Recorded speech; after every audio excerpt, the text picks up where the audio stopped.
जय श्री कृष्णा, राधे राधे। आप सभी भक्तों का आज की कथा में हार्दिक स्वागत है। भगवान श्री कृष्ण और श्रीमती राधा रानी की कृपा से आपकी समस्त मनोकामनाएं पूर्ण हो। 17 दिसंबर 2023 आज है रविवार का दिन और आज है मार्गशीर्ष मास के शुक्ल पक्ष की पंचमी तिथि। आज बहुत विशेष दिन है क्योंकि आज है बिहार पंचमी, श्री बांके बिहारी जी का प्राकट्योत्सव। मथुरा वृंदावन में आज ही के दिन ठाकुर बांके बिहारी जी का प्राकट्य हुआ था और इसलिए इस दिन को विहार पंचमी के रूप में मनाया जाता है। स्वामी हरदास जी की साधना से प्रसन्न होकर वृंदावन स्थित निधि वन में विक्रम संवत 1563 की मार्गशीर्ष मास के शुक्ल पक्ष की पंचमी तिथि को हम सबके प्यारे श्री ठाकुर बांके बिहारी जी प्रकट हुए थे।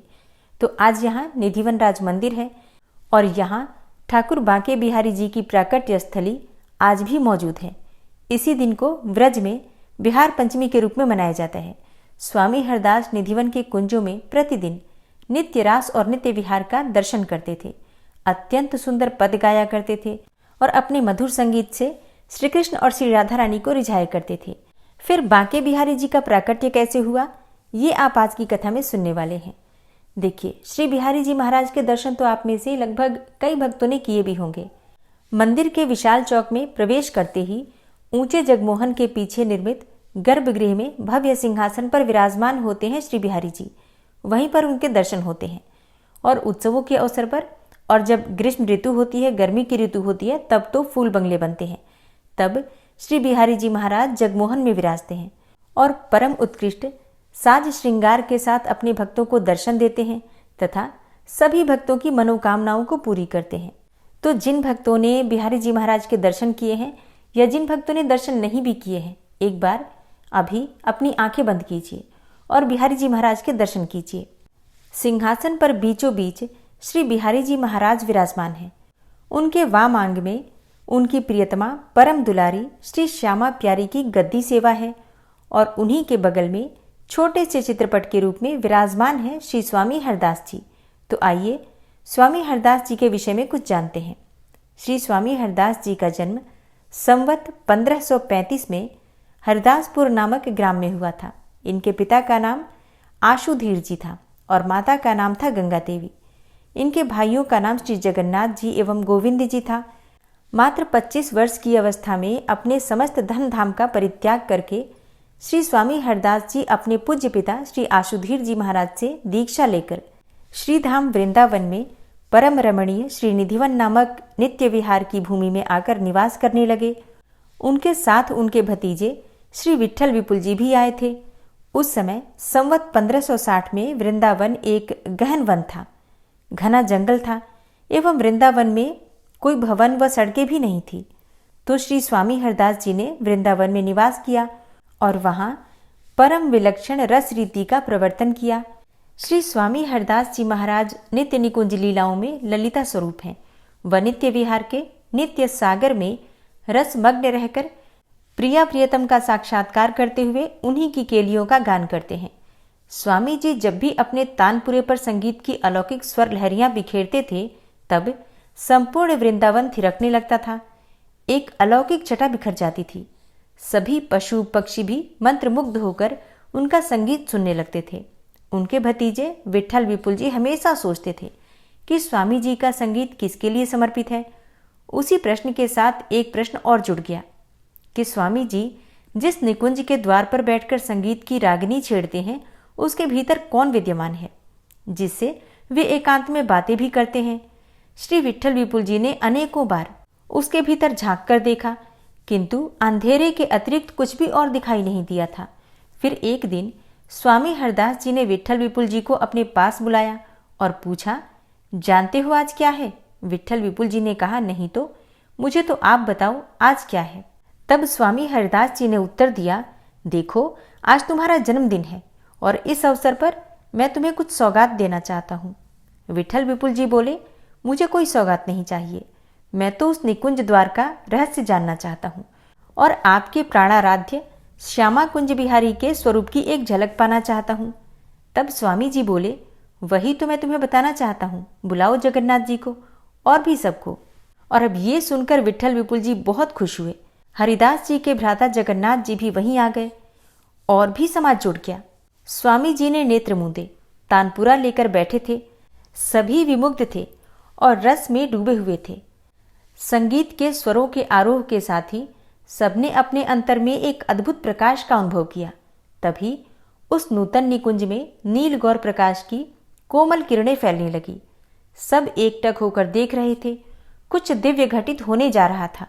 प्रकाश बढ़ता गया और इसी बीच परस्पर हाथ थामे श्यामा कुंज बिहारी जी के दर्शन हुए और स्वामी जी ने गाया, मायरी सहज जोरी प्रकट भईजू रंग की गौर श्याम घन दामिनी जैसे, प्रथमहु हूति अबहु आगे हु रही हैं नटरी हैं जैसे, अंग की अंग उजराई सुघराई चतुराई सुंदरता ऐसे, श्री हरिदास की स्वामी श्यामा कुंज बिहारी सम वैसे वैसे।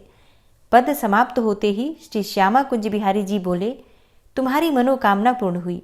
अब हम यहाँ इसी रूप में अवस्थित रहेंगे।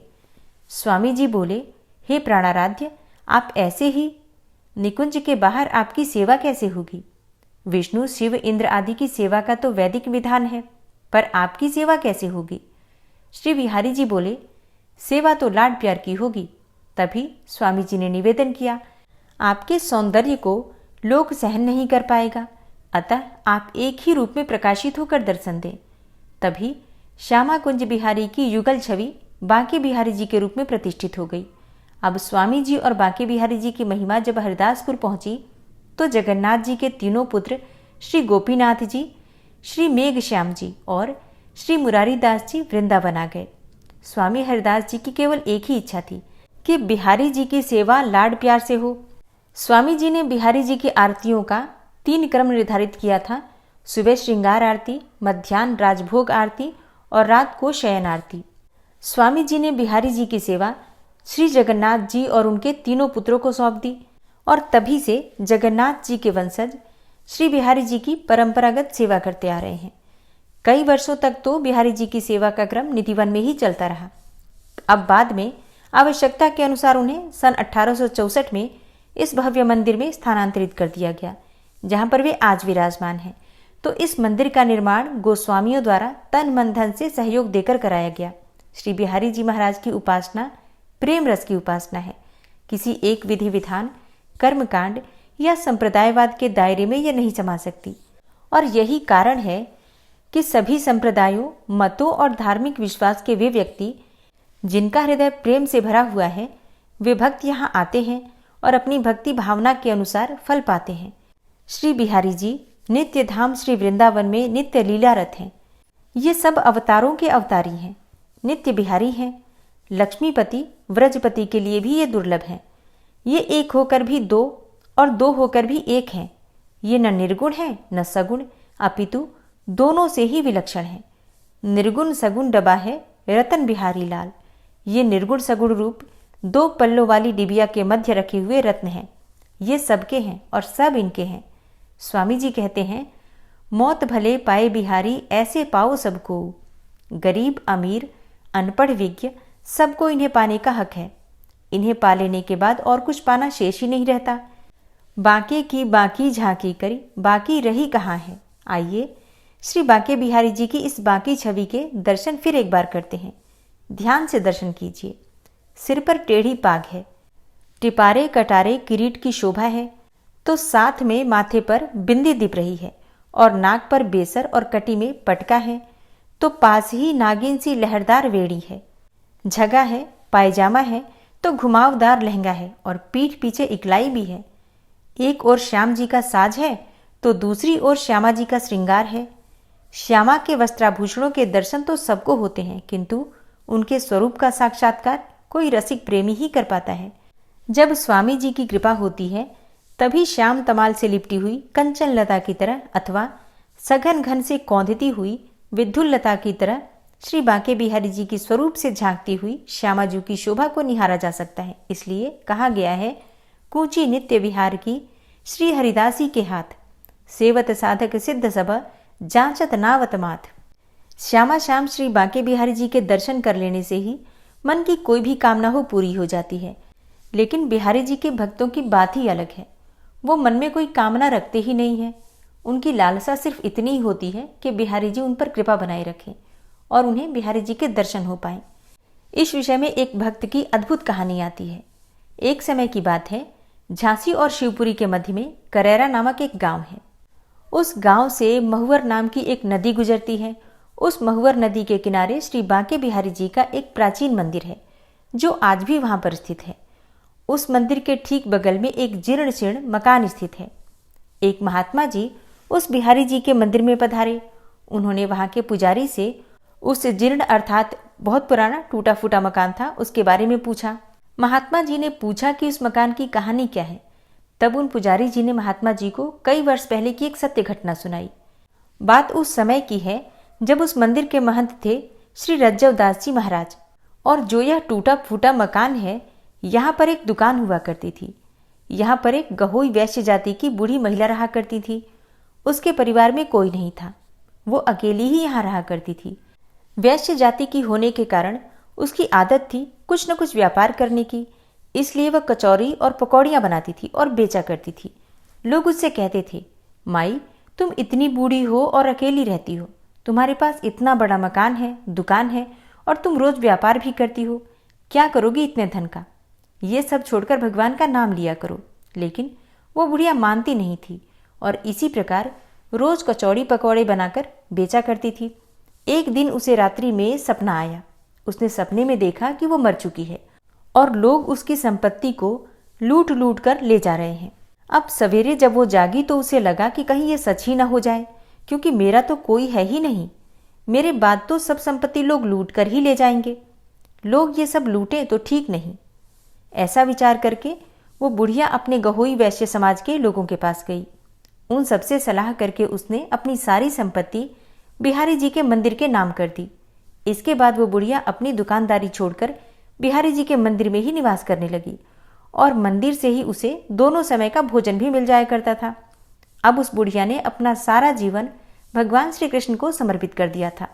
वो सारे दिन मंदिर में बैठकर भगवान श्री कृष्ण की भक्ति किया करती थी। जो हाथ पहले बेसन में सने रहते थे, उन हाथों से अब वो माला फेरा करती थी। जो आंखें ग्राहकों की प्रतीक्षा करती थी, वे आंखें अब भगवान को निहारती रहती थी। उसकी पूरी जिंदगी बदल चुकी थी।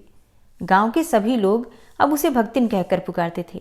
उस मंदिर के महंत श्री रज्जवदास जी महाराज थे, जो एक मितव्ययी व्यक्ति थे, मतलब थोड़े कंजूस, कम खर्च करने वाले। एक दिन वो भक्तिन रात को हमेशा की तरह दूध पी रही थी। महंत जी ने देखा कि भक्तिन दूध पीते पीते कुछ चबा रही है।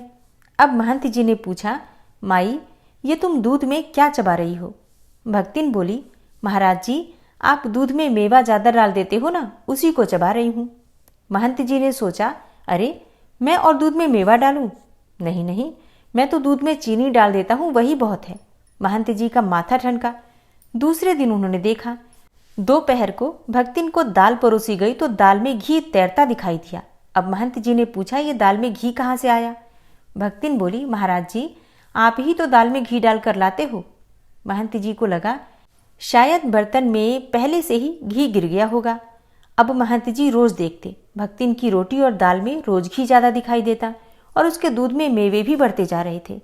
साथ ही महंत जी की रसोई में घी और मेवों से भरे पात्र खाली होते जा रहे थे। अब महंत जी को समझ नहीं आ रहा था कि ये सारे पात्र कैसे खाली हो रहे हैं, क्योंकि उनके अलावा रसोई में कोई और आता जाता नहीं था और रसोई की चाबी हमेशा महंत जी के पास ही रहती थी। अब एक दिन महंत जी भगवान जी की आरती कर रहे थे। उन्होंने देखा कि भगवान बिहारी जी के वस्त्रों की बाहों पर घी लगा हुआ है। उन्होंने सोचा शायद आरती करते समय लग गया होगा। महंत जी ने उस वस्त्र को धोकर बिहारी जी को दूसरी पोशाक पहना दी। लेकिन दूसरे दिन उन्होंने फिर देखा कि भगवान के तो दोनों हाथ घी में सने हुए हैं और अब महंत जी को विश्वास हो गया कि यही बिहारी जी भक्तिन को दूध में मेवे और दाल रोटी में घी ज्यादा डालकर देते हैं। अब महंत जी ने बिहारी जी से कहा, प्रभु आपकी ये चोरी की आदत अभी तक नहीं छूटी। प्रभु मैंने वो सब खाद्य पदार्थ, जो भी खाद्य सामग्री है, संतों की सेवा के लिए बचा रखी है, परंतु आप तो सब कुछ भक्तिन पर ही लुटा रहे हैं। ये ठीक नहीं है। कभी कोई संतों की जमात आ गई तो मैं उनकी सेवा कैसे करूंगा? भगवान चुपचाप सुनते रहे और बोले कुछ नहीं, लेकिन भक्तिन के लिए उसी तरह घी और मेवे लुटाते रहे। अब महंत जी ने जो भी खाद्य सामग्री संतों की सेवा के लिए जमा करके रखी थी, वो सब धीरे धीरे खाली होने लगी। जब भगवान ने महंत जी की बात नहीं सुनी तो महंत जी को भगवान पर ही क्रोध आ गया। अब साथ ही उन्हें भक्तिन पर भी क्रोध आ रहा था।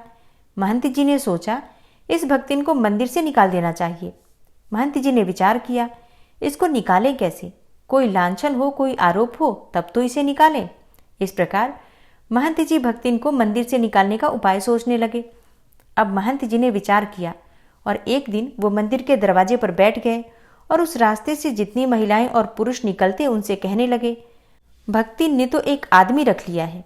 अब ऐसी बातें बहुत ही जल्दी फैलती हैं और गांव में ये बात फैल गई कि भक्ति ने एक आदमी रख लिया है। ऐसी बातें सुनकर गांव के लोग तरह तरह की बातें करने लगे। पूरे गांव में चर्चा हो गई। जब भक्तिन को इस बारे में पता चला तो उसे बहुत बुरा लगा। गांव के लोग उसे तरह तरह की बातें सुनाने लगे। अपने ऊपर ये झूठा कलंक लगने से भक्तिन बहुत दुखी थी। उस दिन भक्तिन मंदिर नहीं गई। वो सीधे अपने गहोई वैश्य समाज के लोगों के पास गई और उनसे कहा कि मंदिर के महंत जी मुझ पर झूठा इल्जाम लगा रहे हैं। मैंने जो अपनी संपत्ति बिहारी जी के नाम कर दी है, मुझे वो वापस नहीं चाहिए, परंतु मुझे इस झूठे कलंक से मुक्ति दिलाइए। मैं भीख मांगकर अपना गुजारा कर लूंगी, परंतु अब मैं वहां उस मंदिर में नहीं रहूंगी। भक्तिन की ये बातें सुनकर गहोई वैश्य समाज के सभी लोग भक्तिन के साथ हो लिए और मंदिर की तरफ चल पड़े। मंदिर में महंत जी ने दूर से ही देखा कि लोगों की बड़ी भारी भीड़ मंदिर की ओर चली आ रही है। महंत जी ने सोचा, आज तो कोई उत्सव भी नहीं है, फिर ये सब लोग इधर ही क्यों आ रहे हैं?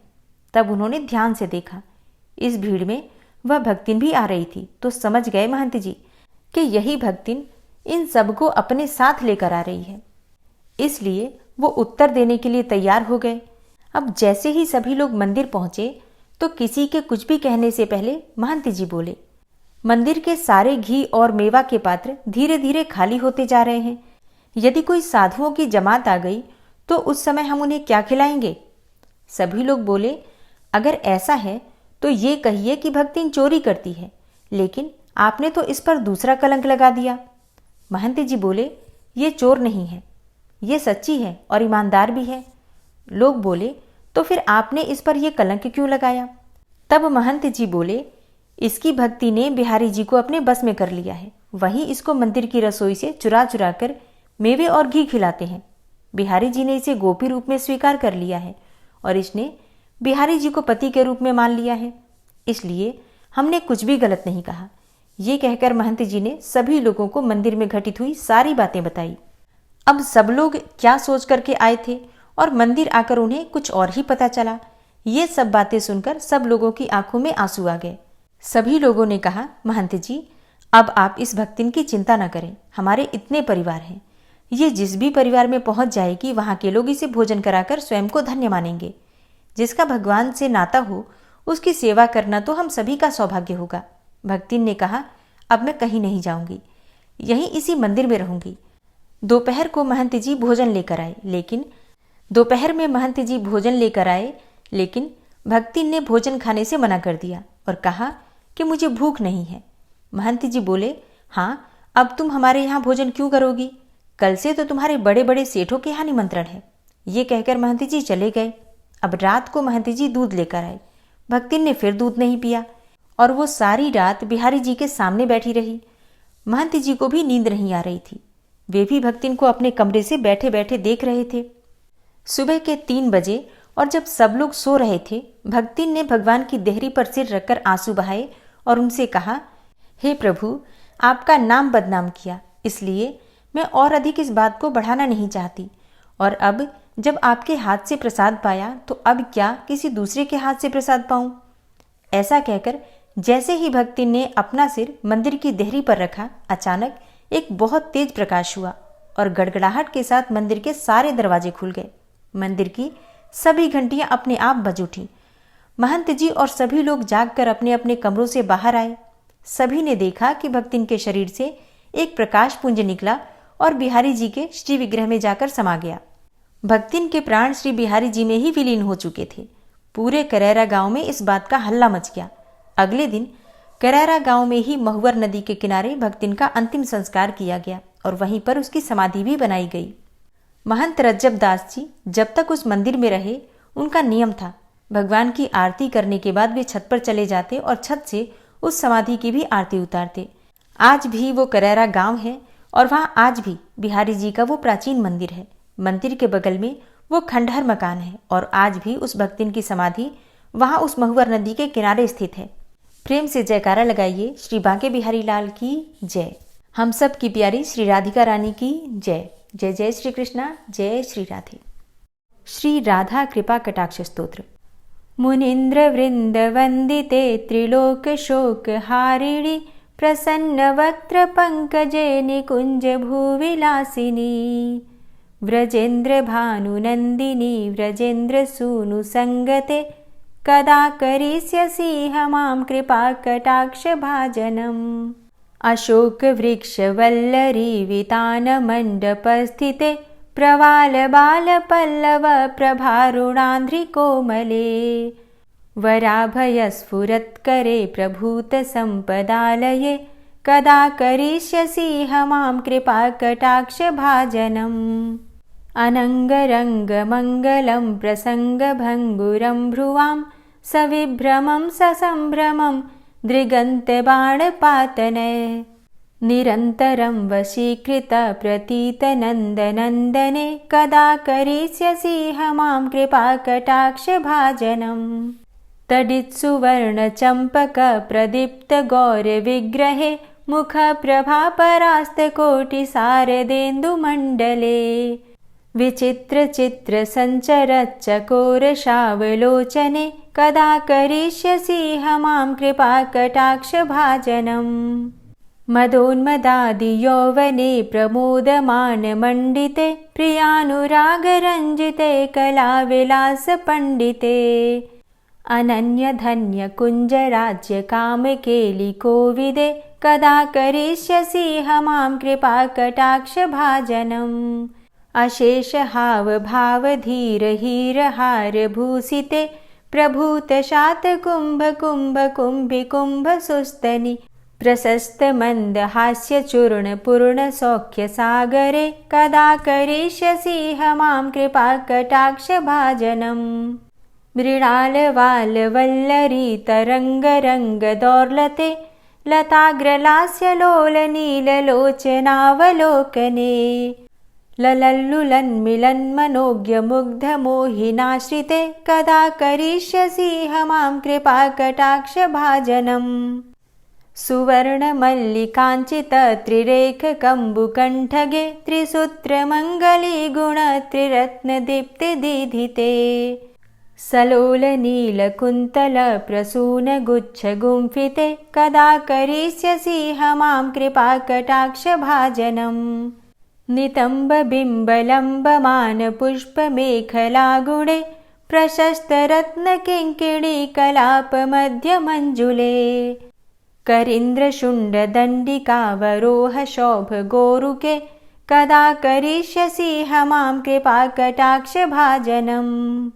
अनेक मंत्रनाद मंजुनूपुरारवस्खलत् समाज राज हंस वंश निक्वणाति गौरवे विलोल हेम वल्लरी विडम्बि चारु चंक्रमे कदा करिष्यसि हमां कृपा कटाक्ष भाजनम्।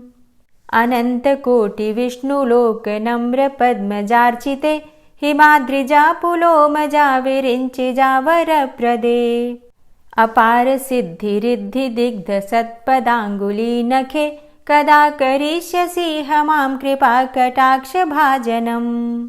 मखेश्वरी क्रियेश्वरी स्वधेश्वरी सुरेश्वरी त्रिवेद भारतीश्वरी प्रमाण शासनेश्वरी रमेश्वरी क्षमेश्वरी प्रमोद काननेश्वरी व्रजेश्वरी व्रजाधिपे श्रीराधिके नमोस्तुते। इतीममद्भुतं स्तवं निशम्य भानुनन्दिनी करोतु सन्ततं जनं कृपा कटाक्ष भाजनम्। भवेत्तदैव संचित त्रिरूप कर्म नाशनं लभेत्तदा ब्रजेन्द्र सूनु मंडल प्रवेशनम्। जय जय श्री राधे, जय जय श्री राधे।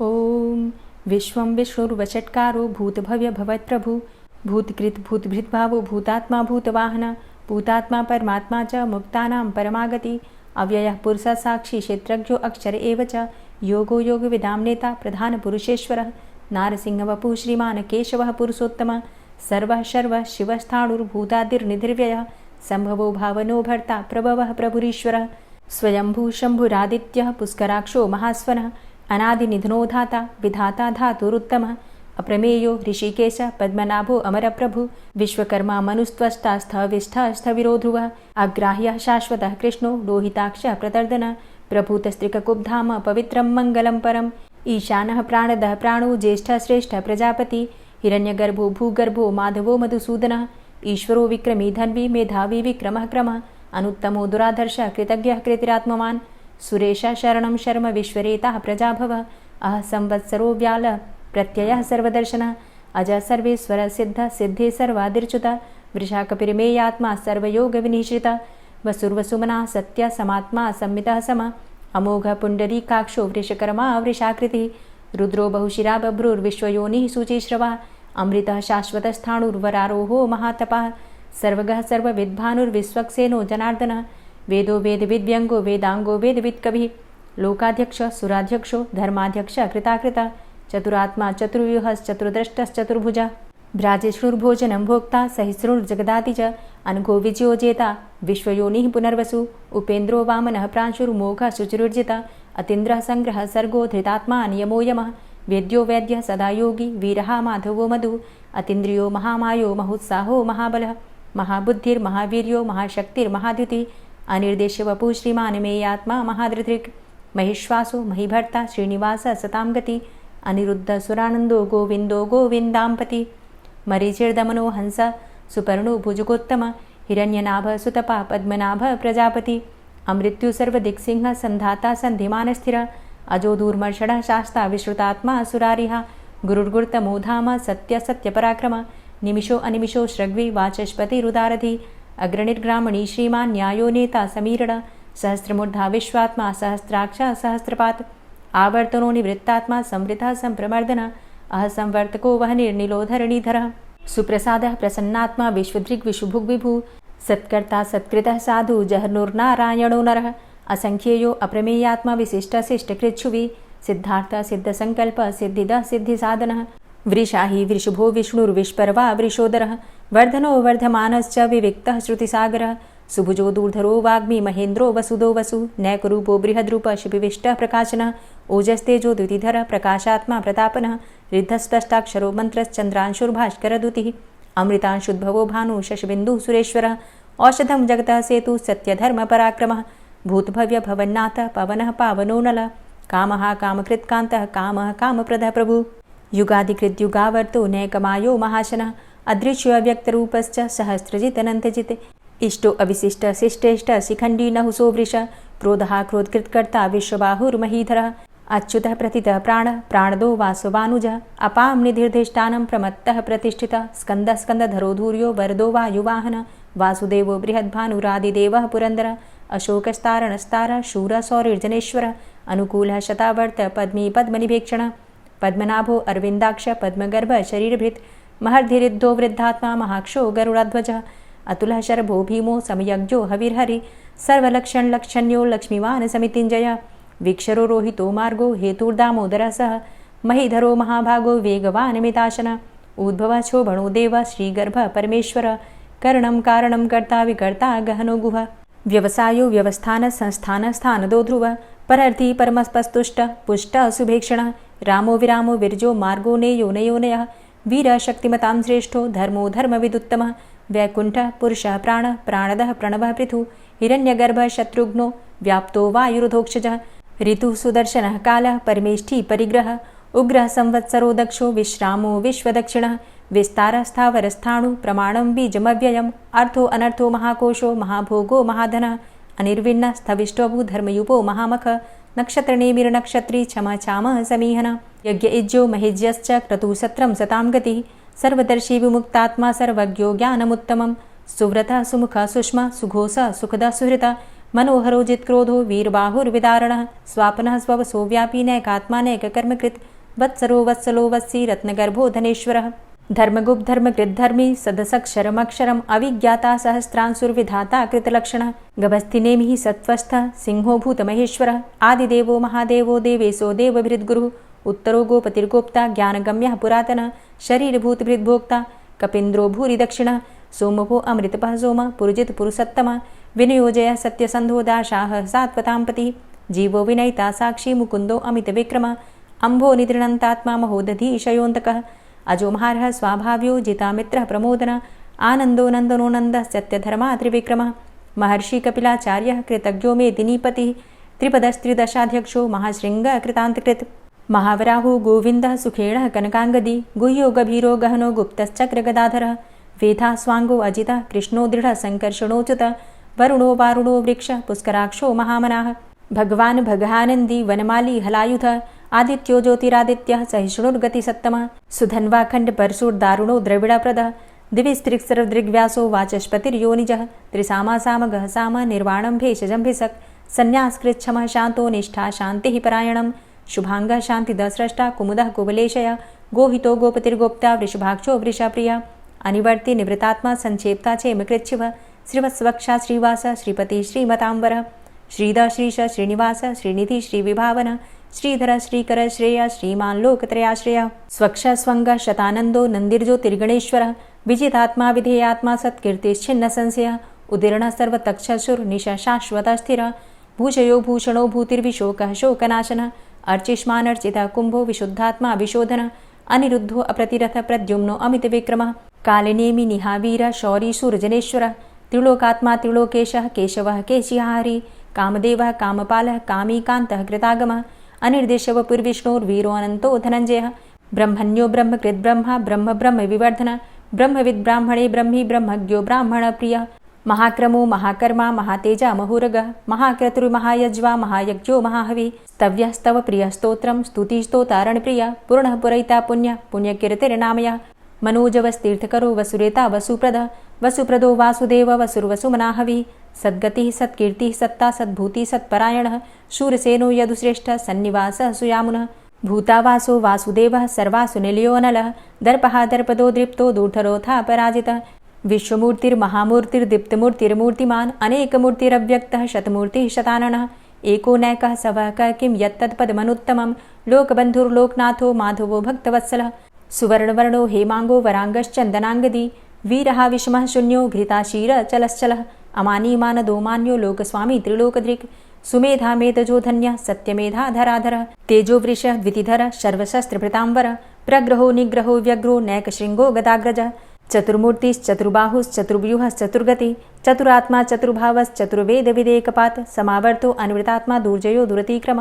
दुर्लभो दुर्गमो दुर्गो दुरावासो दुरारिः शुभांगो लोकसारंग शुतन्तुस्तन्तुवर्धन इंद्रकर्मा महाकर्मा कृतकर्मा कृतागम उद्भवः सुन्दरः सुन्दो रत्ननाभः सुलोचनः अर्को वाजसनः शृङ्गी जयन्तः सर्वविजयी सुवर्णबिन्दुरक्षोभ्य सर्वभागीश्वरेश्वरः महाह्रदो महागर्तो महाभूतो महानिधि कुमुदः कुन्दरः कुन्दः पर्जन्यः पावनो नीलः अमृताशो अमृतवपुः सर्वज्ञः सर्वतोमुखः सुलभः सुव्रतः सिद्धः शत्रुजित् शत्रुतापनः न्यग्रोधो दुम्बरो अस्वस्थश्चाणुरान्ध्रनिषूदनः सहस्रार्चिः सप्तजिह्वः सप्तैधा सप्तवाहनः अमूर्तिरणघो अचिन्त्यो भयकृद्भयनाशनः अणुर्बृहत्कृशः स्थूलो गुणभृन्निर्गुणो महान् अधृतः स्वधृतः स्वास्य प्राग्वंशो वंशवर्धनः भारभृतिकथितो योगी योगी स सर्वकामद आश्रमश्रमण क्षाम सुपर्णो वायुवाहन धनुर्धरो धनुर्वेदो दण्डोदमयितादम अपराजितः सर्वसहो नियन्ता नियमो यमः सत्त्ववान् सात्विकः सत्य सत्यधर्मपरायण अभिप्रायः प्रियार्होरः प्रियकृत्प्रीतिवर्धनः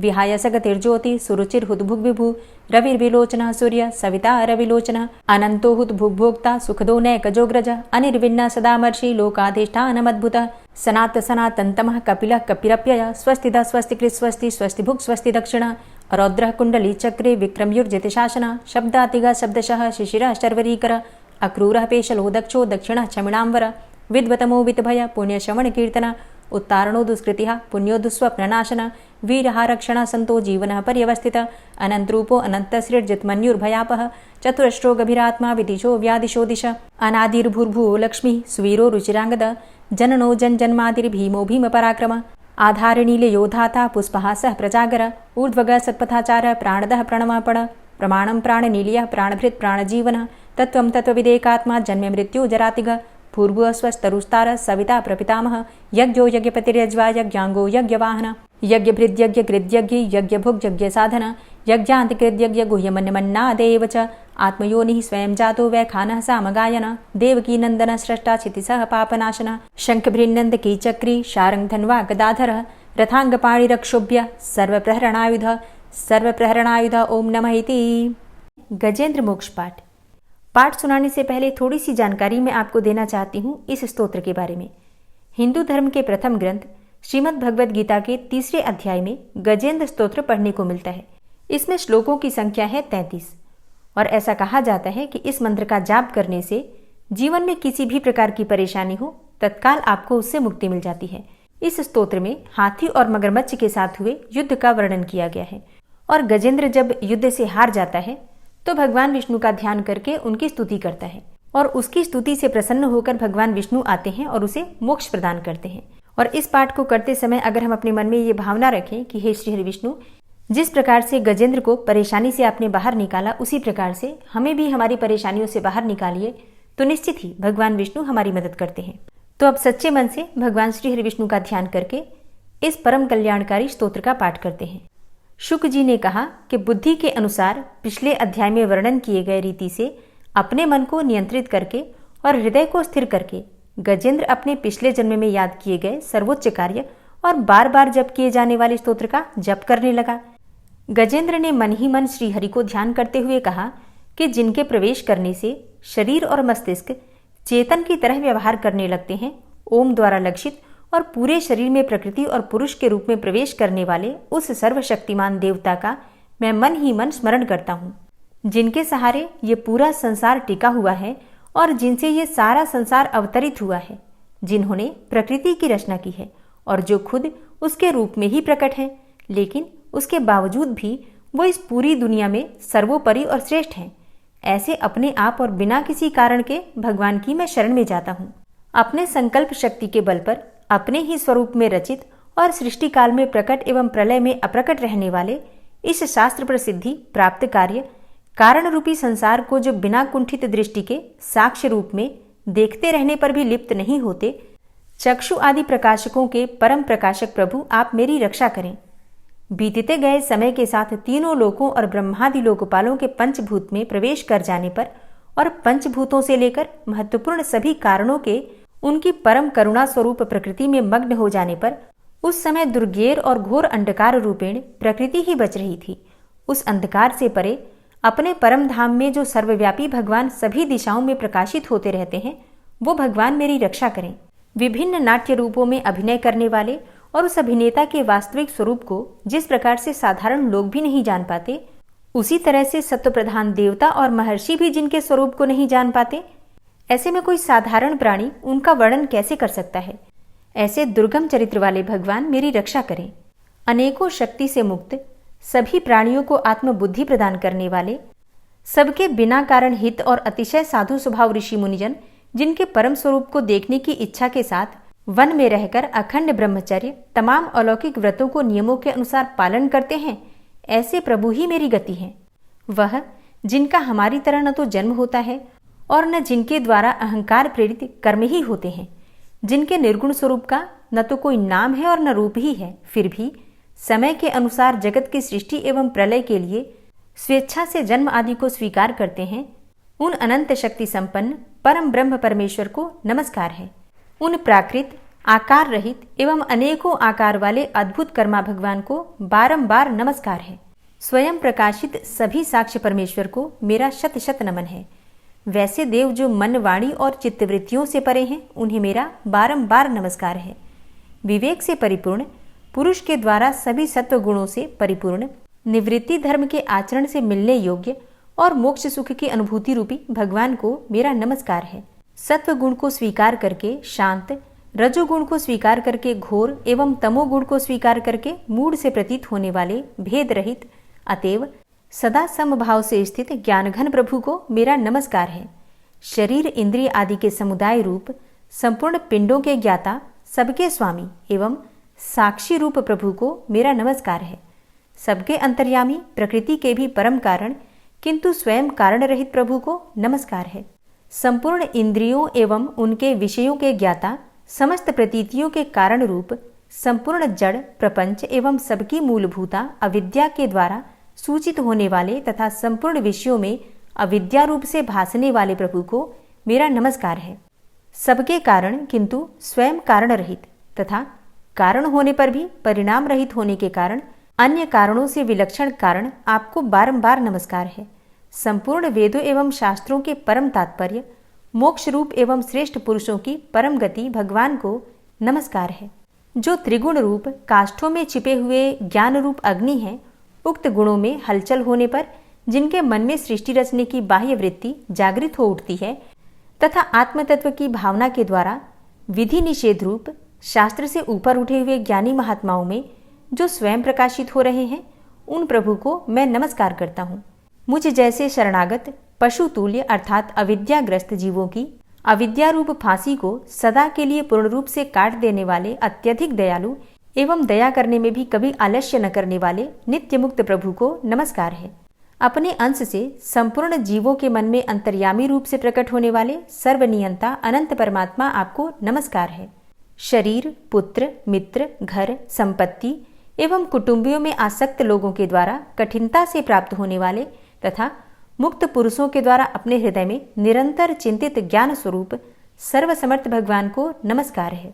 जिन्हें धर्म, अभिलाषित भोग, धन तथा मोक्ष की कामना से भजने वाले लोग अपनी मनचाही गति पा लेते हैं, अपितु जो उन्हें अन्य प्रकार के अयाचित भोग एवं अविनाशी पार्षद शरीर भी देते हैं, वे अतिशय दयालु प्रभु मुझे इस विपत्ति से सदा के लिए उबार लें।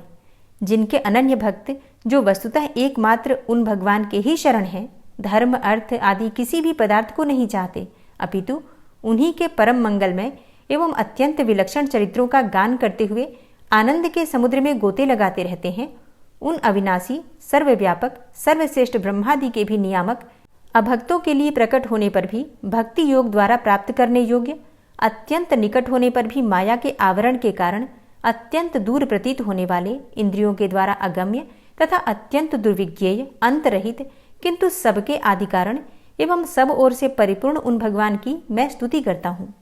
ब्रह्मा आदि समस्त देवता, चारों वेद तथा संपूर्ण चराचर जीव नाम और आवृत्ति भेद से जिनके अत्यंत क्षुद्र अंश के द्वारा रचे गए हैं, जिस प्रकार प्रज्वलित अग्नि से लपटे तथा सूर्य से किरणें बार बार निकलती हैं और पुनः अपने कारण में ही लीन हो जाती हैं, उसी प्रकार बुद्धि, मन, इंद्रिय और नाना योनियों के शरीर, यह गुणमय प्रपंच जिन स्वयं प्रकाश परमात्मा से प्रकट होता है और पुनः उन्हीं में लीन हो जाता है, वे भगवान न तो देवता हैं और न असुर, न मनुष्य हैं न तिर्यक अर्थात मनुष्य से नीची, पशु, पक्षी आदि किसी भी योनि के प्राणी हैं, न वे स्त्री हैं और न पुरुष हैं और ना ही नपुंसक हैं, न वे ऐसे कोई जीव हैं जिनका इन तीनों ही श्रेणियों में समावेश हो सके, न वे गुण हैं, न कर्म है, न कार्य है और न तो कारण ही है। सबका निषेध हो जाने पर जो कुछ बच रहता है वही उनका स्वरूप है और वे ही सब कुछ हैं। ऐसे भगवान मेरे उद्धार के लिए आविर्भूत हों। मैं इस ग्राह के चंगुल से छूटकर जीवित नहीं रहना चाहता, क्योंकि भीतर और बाहर सब ओर से अज्ञान से ढके हुए इस हाथी के शरीर से मुझे क्या लेना है। मैं तो आत्मा के प्रकाश को ढक देने वाले उस अज्ञान की निवृत्ति चाहता हूँ, जिसका कालक्रम से अपने आप नाश नहीं होता, अपितु भगवान की दया से अथवा ज्ञान के उदय से ही होता है। इस प्रकार मोक्ष का अभिलाषी मैं विश्व के रचयिता, स्वयं विश्व के रूप में प्रकट तथा विश्व से सर्वथा परे, विश्व को खिलौना बनाकर खेलने वाले, विश्व में आत्मरूप से व्याप्त, अजन्मा, सर्वव्यापक एवं प्राप्य वस्तुओं में सर्वश्रेष्ठ भी भगवान को केवल प्रणाम ही करता हूँ, उनकी शरण में हूँ। जिन्होंने भगवत भक्ति रूप योग के द्वारा कर्मों को जला डाला है, वे योगी लोग उसी योग के द्वारा शुद्ध किए हुए अपने हृदय में जिन्हें प्रकट हुआ देखते हैं, उन योगेश्वर भगवान को मैं नमस्कार करता हूँ। जिनकी त्रिगुणात्मक अर्थात सत्व, रज, तम रूप शक्तियों का राग रूप वेग असह्य है, जो संपूर्ण इंद्रियों के विषय रूप में प्रतीत हो रहे हैं, तथापि जिनकी इंद्रियां विषयों में ही रची पची रहती हैं, ऐसे लोगों को जिनका मार्ग भी मिलना असंभव है, उन शरणागत रक्षक एवं अपार शक्तिशाली आपको बार बार नमस्कार है। जिनकी अविद्या नामक शक्ति के कार्यरूप अहंकार से ढके हुए अपने स्वरूप को यह जीव जान नहीं पाता, उन अपार महिमा वाले भगवान की मैं शरण में आया हूँ, जिसने पूर्वोक्त प्रकार से भगवान के भेद रहित निराकार स्वरूप का वर्णन किया था। उस गजराज के समीप जब ब्रह्मा आदि कोई भी देवता नहीं आए, जो भिन्न भिन्न प्रकार के विशिष्ट विग्रहों को ही अपना स्वरूप मानते हैं, तब साक्षात श्रीहरि, जो सबके आत्मा होने के कारण सर्वदेव स्वरूप हैं, वहां प्रकट हो गए। गजराज को उस प्रकार से दुखी देखकर तथा उसके द्वारा पड़ी हुई स्तुति को सुनकर सुदर्शन चक्रधारी जगदाधार भगवान इच्छानुरूप वेग वाले गरुड़ जी की पीठ पर सवार होकर स्तवन करते हुए देवताओं के साथ तत्काल उस स्थान पर पहुंच गए जहां पर वह हाथी था। सरोवर के भीतर महाबली ग्रह के द्वारा पकड़े जाकर दुखी हुए उस हाथी ने आकाश में गरुड़ की पीठ पर सवार चक्र उठाए भगवान श्री हरि को देखकर अपनी सूंड को, जिसमें उसने पूजा के लिए कमल का एक फूल ले रखा था, ऊपर उठाया और बड़ी ही कठिनाई से सर्वपूज्य भगवान नारायण आपको नमस्कार है, यह वाक्य कहा। उसे पीड़ित देखकर अजन्मा श्री हरि एकाएक गरुड़ को छोड़कर नीचे झील पर उतर आए। वे दया से प्रेरित होकर ग्राह सहित उस गजराज को तत्काल झील से बाहर निकाल लाए और देवताओं के देखते ही देखते चक्र से मुंह चीरकर उसके चंगुल से हाथी को उबार लिया। गजेंद्र मोक्ष स्तोत्र संपूर्ण हुआ। और अब बड़े ही प्रेम से भक्ति भाव से जयकारा लगाइए भगवान श्री हरि विष्णु की जय। और अब आप सुनेंगे श्री तुलसी चालीसा। श्री तुलसी महारानी करु विनय सिरनाय, जो मम हो संकट विकट दीजे मात नशाय। नमो नमो तुलसी महारानी, महिमा अमित न जाए बखानी। दियो विष्णु तुमको सन्माना, जग में छायो सुयस महाना। विष्णु प्रिया जय जयति भवानी, तिहु लोक की हो सुख खानी। भगवत पूजा करे जो कोई, बिना तुम्हारे सफल न होई। जिन घर तव नहीं होय निवासा, उस घर कर ही विष्णु नहीं बासा। करें सदा जो तव नित सुमिरन, तेहि के काज होय सब पूरन। कार्तिक मास महात्म तुम्हारा, ताको जानत सब संसारा। तव पूजन जो करे कुंवारी, पावे सुंदर वर सुकुमारी। करे जो पूजा नित प्रति नारी, सुख संपत्ति से होय सुखारी। वृद्धा नारी करे जो पूजन, मिले भक्ति होवे पुलकित मन। श्रद्धा से पूजे जो कोई, भवनिधि से तर जावे सोई। कथा भागवत यज्ञ करावे, तुम बिन नहीं सफलता पावे। छायो तब प्रताप जग भारी, ध्यावत तुम्हीं सकल चित धारी। तुम्ही मात यंत्रन तंत्रन में, सकल काज सिद्धि होवे क्षण में। औषधि रूप आप हो माता, सब जग में तव यश विख्याता। देव ऋषि मुनि और तपधारी, करत सदा तव जय जयकारी। वेद पुराणन तव यश गाया, महिमा अगम पार नहीं पाया। नमो नमो जय जय सुख कारणि, नमो नमो जय दुख निवारणी। नमो नमो सुख संपत्ति देनी, नमो नमो अघ काटन चेनी। नमो नमो भक्तन दुख हरणी, नमो नमो दुष्टन मद छेनी। नमो नमो भव पार उतारणी, नमो नमो परलोक सुधारणी। नमो नमो निज भक्त उबारणी, नमो नमो जन काज सवारणी। नमो नमो जय कुमति नशावनी, नमो नमो सब सुख उपजावनी। जयति जयति जय तुलसी माई, ध्याऊं तुमको शीश नवाई।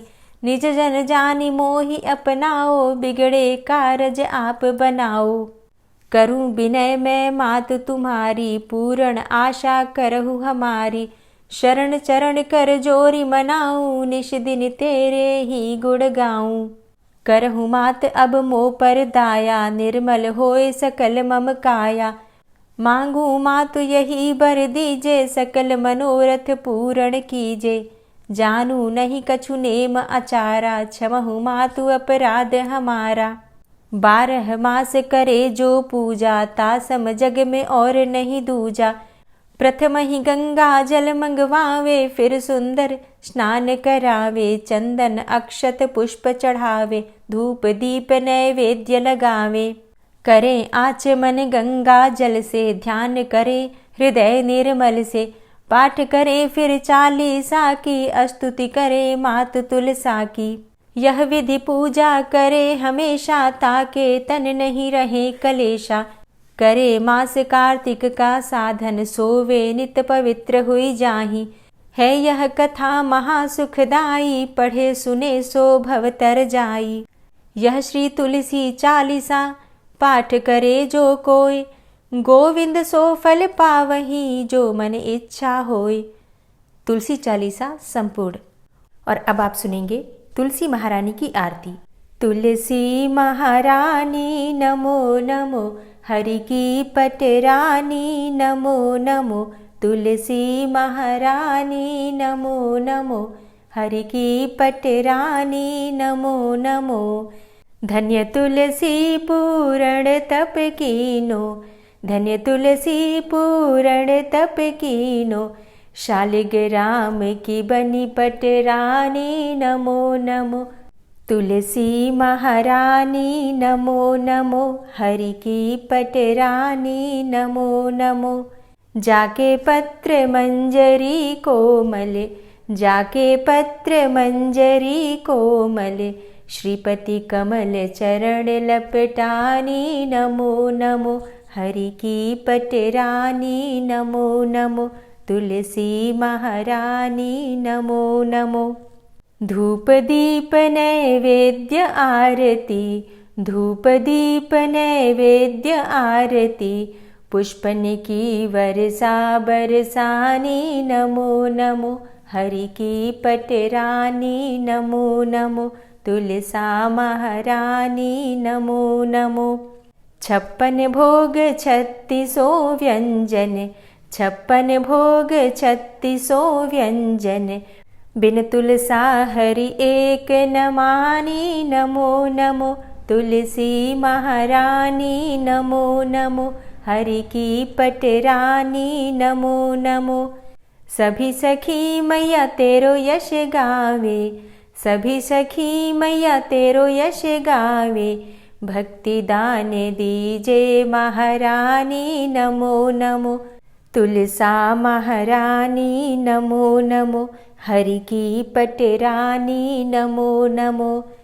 नमो नमो तुलसा महारानी, नमो नमो तुलसी महारानी। तुलसी महारानी नमो नमो, हरि की पटरानी नमो नमो। तुलसी महारानी नमो नमो, हरि की पटरानी नमो नमो। प्रेम से बोलिए तुलसी मैया की जय। दोस्तों, उम्मीद करती हूँ आज की कथा आपको ज़रूर पसंद आई होगी। वीडियो अच्छी लगी हो तो लाइक कीजिए, शेयर कीजिए और चैनल पर पहली बार आए हैं तो सब्सक्राइब करके बेल आइकन को ज़रूर प्रेस कर लीजिए।